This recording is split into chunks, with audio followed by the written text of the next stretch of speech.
الحمد لله والصلاة والسلام على نبينا محمد وعلى آله وأصحابه ومن تبعهم بإحسان إلى يوم الدين إن شاء الله تعالى ولا ليال وحين كسر جرني فضائل الصلاة إن إلهي سبحانه وتعالى يعني مركورة كما هذينا إلهي سبحانه وتعالى عافمتك إيو مقرنا فرصة ونسيي سيئن أسو جدينا إن شاء الله تعالى وحيالا فربضان أو كمد خيرك oo qofku u baahan yahay in uu diintiisa iyo aqoontiisa iyo akhlaaqdiisaba uu ku dhiso waxaan ku soo jirnay mawduucii la dhihi jiray sifo fadaaisha ay leedahay salaadu run ahaantii mawduucyo fara badan waynu ka soo hadalnay alxamdulillahi rabbil caalamiin ilaahay subxaanahu wa tacaala ashar iyo fadaa'il iyo abaalmarin wanaagsan haynaga siiye waxaynu ku jirnaa hadeer shayga la yiraahdo fadaa'ilu salaah fadliga ay leedahay salaadu insha Allah ta'ala faa'iida ay leedahay in laga hadlo fadliga salaadu ay leedahay waxa weeye dadku inay u barantamaan oo ay u ordaan oo ay u dadaalaan si ay u godan lahaayeen insha Allah ta'ala salaadii Ilaahay ku waajibiyay oo qofku hadii lagu dhaho waxaan faa'iida ku jirta run ahaantii qofka aakhiro iyo diintiisa u dananaya waxa weeye u baratamaya oo u hordaya oo ku dadaalaya laakiinse qofkii hadduuna garanayn waxaan in uu khayr iyo wanaag ma garanaysaa uuna ka helayn ama uu ka helayo laakiinse khayrkii iyo wanaagkii uuna u sooraysnayn uuna garanayn dhib ayay ku tahay qofkaas ma garanaysaa inuu ku sugnaado shaygii qaali ah alcilmu inaa ogaatid almacrifa inaad aqoon u yeelatid fadaa'isha ay leedahay salaadahan laysku waajib yeelay salaadahan lays amrayo علمنا مساجد كقيلنا يعني إليه سلالها وقاليا حي على الصلاة حي على الفلاح أدمادني أقيمادا أي صلاة كستبا أي لا هي إن قفكي كتجا إن ناريو مركز صوبته وحاس أولون وصمينا يو وإن الوقتها إن أي صلاة مقرنا ساقيمي أجريو معنوين أي كفردو النبي صلى الله عليه وسلم وحيري من تظهر في بيته قفكي كسو صدهريا أو سوي سقطة قريجي سكسوي سقطة ثم مضى إلى بيت من بيوت الله هدوتنا آلة أما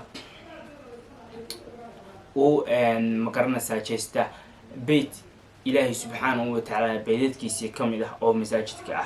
ليقضي فريضة من فرائض الله سدو أجتو فريضة يواجباتك وإلهي سبحانه وتعالى أمري كانت خطواته وحي أهاتي تلابوين كيسة إحداها ننتكواد وحي أهاتي تحد خضيئة وحي كتاترسا وأي كاميرسا وأي كبابينسا قف وسمي يدنبي والأخرى ترفع درجات تكلنا تلابدا كلنا وحي كرؤه قادسا درجوين كان مقرنا سادة سيدا أو أركتان وحديث آدي آد وقالية آدي آد مهم واه حديث مقرنا سامعناها أو كفرية ويهي معنو آدي آد وي النبي صلى الله عليه وسلم وحجري قفكي كسو ظهار قاته أو كسو ويسقاته قرقيسي أيو كسو ويسقاته كو هلوتنا وحو آذي مساجد دي إلهي سبحانه وتعالى كم إذاها أو حدونيا إن سوقته واجب وإلهي سبحانه وتعالى أمري وحجر النبي صلى الله عليه وسلم خذوات كيسا تلاوينك وقاضيو مقرنا سا تلاوينك وقاضيو ولا بطلابو ميدو سيدا نقاضيو يو تيميدك يتيبه مركا وحجر النبي صلى الله عليه وسلم تكواد وحو إلهي سبحانه وتعالى كتتريا خضيئو يقف يدنبي وسميه طلباتنا وحو كر وقاضي إلهي سبحانه وتعالى درجو أيو كر وقاضي مركنا وحويه حديث كاسو وحديث قاليا وحديث كتسينيا حتى مساج كمركا لآدو إن الله سبحانه وتعالى فدلوين يأجر وآذيقا وكسينيا مركنا وحويه qofku waxa weeye de talaabada koowaad ilaahay subxaanahu wa ta'ala dambi ayuu ka tatiraya waa waxaynu wada doono waa wax qof kastaba uu sugayo in ilaahay subxaanahu wa ta'ala dunuubtiisa uu ka dhaafo talaabada labaadna waxa weeye waa in ilaahay subxaanahu wa ta'ala darajo oo kor uu ku qaado oo maalinta yawmal qiyaama insha allahu tacaala jannada haddii uu galo in ilaahay subxaanahu wa tacaala boosas waaweyn uu geenayo adduun ahaana in ilaahay subxaanahu wa tacaala qofka salaada ilaaliya darajadiisa uu kor ugu qaadayo waa aragteen qofka salaada tukada ama dadka salaada aada iyo aada u tukada ilaahay subxaanahu wa tacaala adduunyada xitaa darajo ayuu ku siiyaa dadkii baa ammaanaya dadkii baa jeclaanaya dadkii baa soo dhaweynaya dadkii baa aaminaya dadkii haya waxay saarayaan cimaamad uunan magaranaysaa xitaa isagu marmar u qalmin ayay iska saarayaan marka waa fadaaisha ay leedahay salaadu iyo khayrka iyo wanaagga ku jira weye marka waxaa la doonayaa in ilaahay subxaanahu wa tacaala salaadaas wanaagga uu inoo dhigay inaynu ka faa-iidno way ibnu kacab wuxuu ku leeyahay kaana rajulu min al-ansaar nin ka mid ah ansaarta ayaa maan u ogeyn abcada min almasjidi minhu qof isaga ka masaajid fog aan ogahay oo aan isaga ahayn muuna jirin wuxuu ahaa qofka ugu xaafadda fog oo masaajidka magaranaysaa aada iyo aad ayuu uga fogaa laakiin salaadu may dhaafi jirin sababtoo ah camal kaleba muu hayba oo qofku markuu dhaho camal kale ma haysid ilaa asalaah maahaane ama ilaahay subxaanahu wa tacaala wuxuu ku waajib yeelay diintiisa iyo salaadiisa uu ilaalinaya faqiila lahu hadhowtana waxaa lagu yiri maad iska iibsatid ximaar maa iibsatid ximaarkaas oo aad kusoo raacdid xilliga madow iyo xilliga dhulku uu kulul yahay labada xilliga madow iyo xilliga dhulku uu kulul yahay maad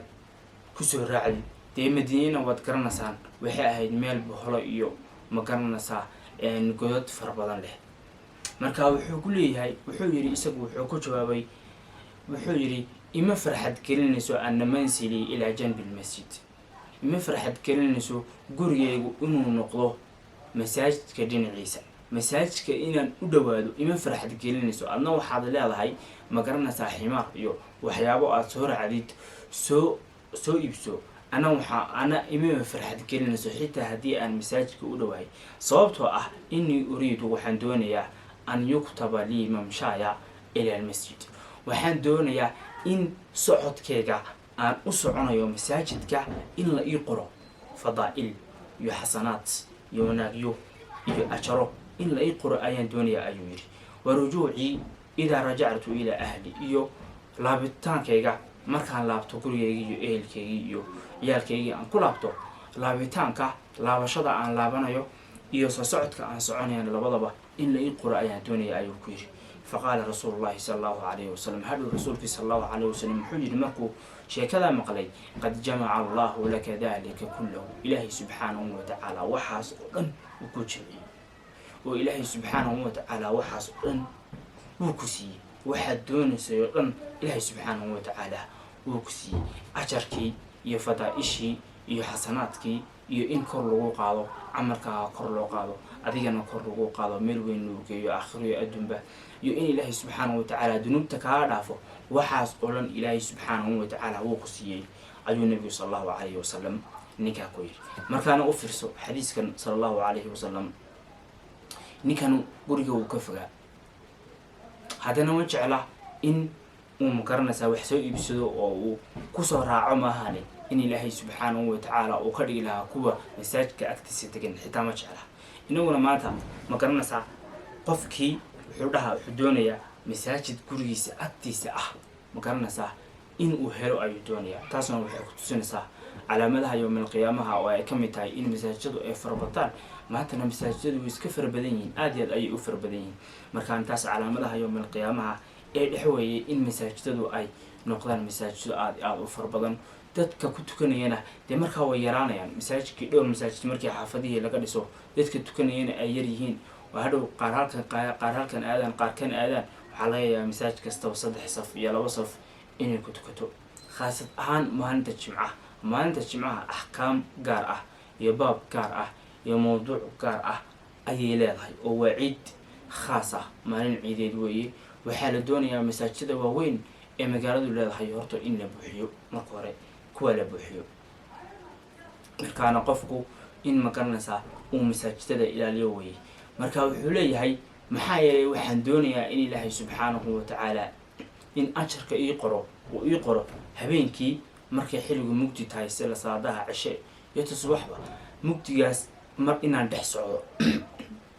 taasna ma garanaysaa dee weli mugdigii baa lagu jiraa mugdiguna waxaa weeye dee inaad xaafada ka tagtid oo aad wadadaasi qaadid laakiinse mugdiga maaha oo kaliya masaajidka gudihiisu inuu mugdi noqdo khasab maaha laakiinse mugdiga laga hadlayo waxaa weeye intaa masaajidka u socodid wadada maraysid iyo mugdiga iyo cabsida iyo khayfka iyo xooga iyo waxyaabahaas iyo ma garanaysaa waxyaabahaas qofku tamaniyayo uu isleeyahay can mugdi kusoo damara can waxa mugdiga lasii jiirayo weeye ajarku laakiin haddii masaajidku xitaa if leeyahay weli ma garanaysaa qofku xaaladii mugdiga ayuu ku jiraa markaana wuxuu leeyahay ninkaasu ma garanaysaa labada xiliba in ilaahay subxaanahu watacaala ii qoro ayaa rajaynaya nabiga sallallahu calayhi wasallam isna wuu u qiray oo wuxuu yidhi ilaahay subxaanahu watacaala wuu ku siiyey wuuna ku jabiyey markaana sidaas ayaa la doonayaa in lagu dadaalo ilaahay subxaanahu watacaala shay fadliya hadduu ku siiyo in ma garanaysaa aad ka faa'iidaysatid